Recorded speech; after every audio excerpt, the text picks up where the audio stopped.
Hi, everybody. So, we are going to be reading about the coronavirus today. And I'm sure you guys have heard that quite a bit in the last little while. That's the article for today. So, we will start over here. It is coronavirus. Many people around the world are sick. They have a new illness called the coronavirus.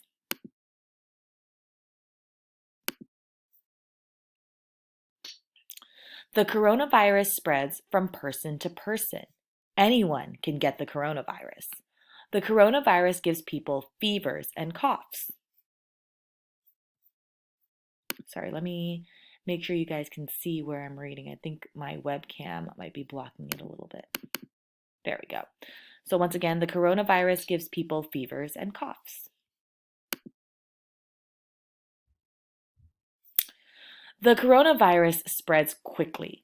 Doctors around the world are working together. They are working to stop the spread now. You can help stop the spread too.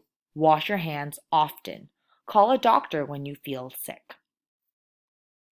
Okay, we'll go on to the next activity.